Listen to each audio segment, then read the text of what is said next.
حال ہی میں جو ایک قانون منظر عام پر آیا جو بنا تو 4 سال پہلے ہے، لیکن اس کے بارے میں معلومات بعد میں آئیں، اس کے مختلف اسباب اور وجوہات ہیں، اس پر بھی ہمیں خود احتسابی کی ضرورت ہے، خاص طور پر ہم لوگوں کو جن کی ذمہ داریاں بہت زیادہ ہیں۔ لیکن اس کے ساتھ ساتھ یہ ٹرانسجینڈر ایکٹ جو بنا ہے، ٹرانس کا معنی تبدیلی اور جینڈر کا معنی جنس کی تبدیلی کا قانون، عنوان یہ رکھا گیا کہ خواجہ سراؤں کے حقوق کا تحفظ، مگر اس کی آڑ میں ہم جنس پرستی کو قانونی تحفظ دیا گیا۔ مرد سے، عورت سے شادی کر سکتے ہیں، اور میں ایک عرصے سے علماء کی مجلس میں یہ بیان کرتا ہوں کہ 1961 اور 62 میں حضرت مولانا شمس الحق صاحب افغانی رحمت اللہ علیہ نے خیر المدارس ملتان میں وفاق المدارس العربیہ پاکستان کی مجلس شورا کے اجلاس میں، جس میں اس وقت کے بڑے بڑے اکابر موجود تھے، حضرت مولانا محمد یوسف صاحب بنوری رحمت اللہ علیہ، میرے جد امجد مولانا خیر محمد صاحب رحمت اللہ علیہ، مفکر اسلام حضرت مولانا مفتی محمود رحمت اللہ علیہ، بڑے بڑے اکابر تھے، تو انہوں نے کہا تھا علماء کرام آپ کو میں آنے والے دور کا چیلنج بتانا چاہتا ہوں، آپ کے لیے چیلنج عیسائیت نہیں ہے، آپ کے لیے چیلنج یہودیت نہیں ہے۔ ایک دور تھا جب ان سے مناظرے ہوتے تھے، اب یہ بطور مذہب نہیں بطور قوم کے دنیا میں ہیں۔ آج عیسائی بطور مذہب نہیں قوم ہے، یہودی بطور مذہب نہیں قوم کے ہے، جیسے پنجابی بلوچی ایک قوم ہے۔ فرمایا تمہارے لیے آنے والے دور میں چیلنج مغربیت ہے، مغرب نہیں کہا، مغربیت کہا۔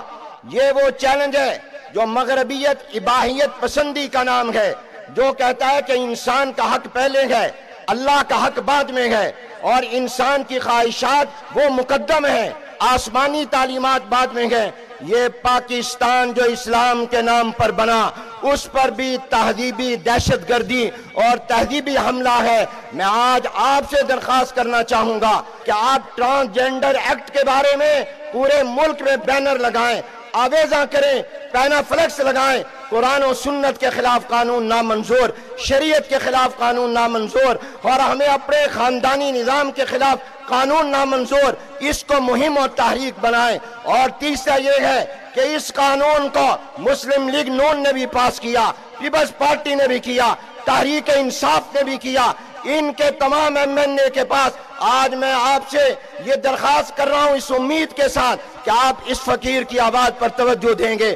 آپ جانے کے بعد اپنے اپنے حلقوں کے ایم این اے کو ملیں، سینیٹر کو ملیں، اپنا احتجاج ریکارڈ کروائیں اور ان کو کہیں ہم نے تمہیں ووٹ یا ہمارے علاقے نے ووٹ اس لیے نہیں دیا تھا کہ تم اسلام کے خلاف قانون پاس کرو، تم نے ہمارے مینڈیٹ کی توہین کی ہے۔ آئندہ الیکشن میں ہم سے ووٹ مت مانگنے آنا، پہلے اس قانون کو ختم کرواؤ۔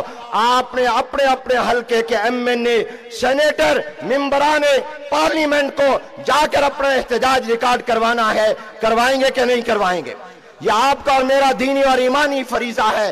آپ کو وہ حدیث پیش نظر رہنی چاہیے، بستی کو تباہ کیا گیا، عذاب آیا، فرشتوں نے کہا اللہ ایک بندہ تیرا نیک بھی ہے، اب آنکھ جھپکنے کے برابر کبھی گناہ نہیں کیا ہے، اس کو بھی برباد کر دیں۔ فرمایا اس کا رنگ نہیں بدلا تھا، اس کے چہرے کا رنگ بھی متغیر نہیں ہوا تھا، بغاوت کو دیکھ کر، گناہوں کو دیکھ کر اس کو بھی تباہ برباد کر دو۔ مجھے اور آپ کو اس ملک کو عذاب سے بچانا ہے، قوم کو عذاب سے بچانا ہے۔ سیلاب نے، بے وقت کی بارشوں نے بھی ہماری آنکھیں نہ کھولیں۔ اب تو اٹھو، اب تو غور کرو، اس قانون کے خلاف آپ اپنی آواز کو بلند کریں۔